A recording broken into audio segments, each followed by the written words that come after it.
La proclamation de la résurrection de Jésus-Christ crée de l'unité, mais aussi de la division.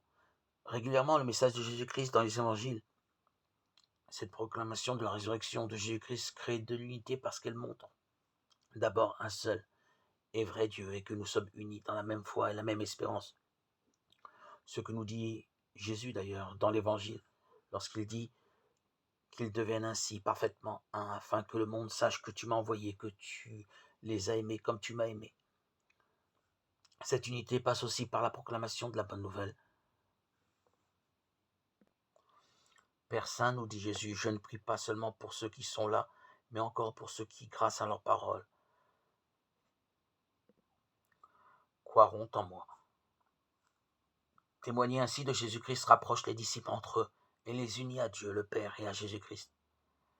Mais proclamer la bonne nouvelle crée aussi la division. Combien de fois Jésus l'a signifié en comparant la parole à un glaive d'un côté.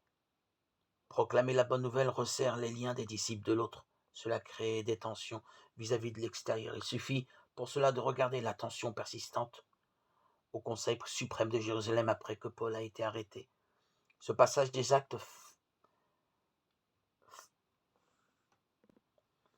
où les pharisiens et les sadducéens s'opposent, notamment sur la résurrection, et Paul a été assez adroit pour faire émerger la notion et s'aligner la protection de ses anciens amis, les pharisiens qui, eux, croient à la résurrection, sans pour autant croire en celle de Jésus-Christ. Mais, indépendamment du conflit que la proclamation de la résurrection de Jésus-Christ peut générer, nous pouvons avoir confiance en Dieu qui redoublera de protection dans ce cas, conformément aux Actes, où il est dit, le Seigneur va auprès de Paul et lui dit, courage, le témoignage que tu m'as rendu à Jérusalem, il faut que tu le rendes aussi à Rome. Non seulement la présence de Dieu est réelle et crée de l'unité, mais elle est là pour donner une piste de sortie, ou du moins une occasion de plus pour rendre témoignage, puisque l'apôtre est prié de prêcher aussi à Rome. Dieu est venu visiter Paul. La nuit suivante, on ne sait pas sous quelle forme, un rêve, une parole ou une vision en tout cas. Dieu est venu et dans nos vies, mes sœurs, mes frères, la présence de Dieu. Les solutions qui s'offrent à nous sont aussi fréquentes que pour Paul, mais nous ne savons pas toujours les voir ni les entendre. Combien de fois, personnellement, m'est-il arrivé de finir par cesser de chercher des solutions à un problème et qu'une part de sortie est arrivée sans que j'aie eu à faire quoi que ce soit? Combien de fois m'est-il arrivé encore de trouver les mots dans une situation délicate, simplement en prenant la parole et en avançant le premier mot, et tous les autres ont suivi malgré moi. En revanche, combien de fois me suis-je dit consciemment que j'avais prié Dieu pour tout lui confier? D'abord, lui qui n'attend qu'une chose, m'aimer et m'aider. Ma propre vie.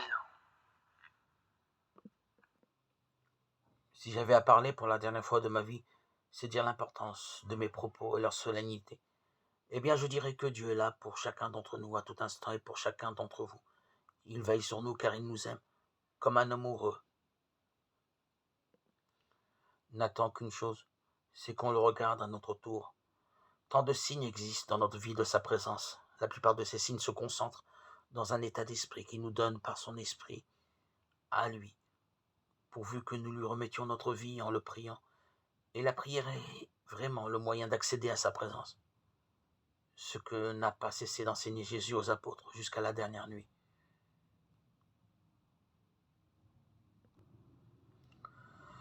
Puissions-nous prier constamment et nous serons constamment en la présence de Dieu. Une paix durable sera alors notre quotidien. Les adversités et les problèmes seront toujours présents, mais nous trouverons toujours des solutions qui nous permettront de leur donner une relativité, une légèreté que ces problèmes n'avaient pas avant. L'amitié de Dieu, c'est une présence qui rassure et qui donne confiance. Et cela, c'est une liberté qui n'a pas de prix, qui pourrait rendre libre la terre entière, qui pourrait rendre légers les fardeaux les plus lourds, qui pourrait guérir des troubles intérieurs les plus profonds. Dieu est un libérateur. Ô Dieu, toi qui nous as libérés de l'esclavage en ouvrant la mer Rouge, toi qui nous as libérés du péché par le sacrifice de ton Fils Jésus-Christ, toi qui nous attends à notre résurrection, prends-nous aujourd'hui dans tes bras sans tarder. Guide-nous par ton esprit, enseigne-nous ta présence et un soutien et une paix si douce.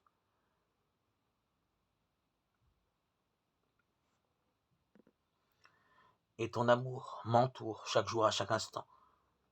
Ouvre mes yeux et mes oreilles pour que notre union à tous les deux soit complète. Amen.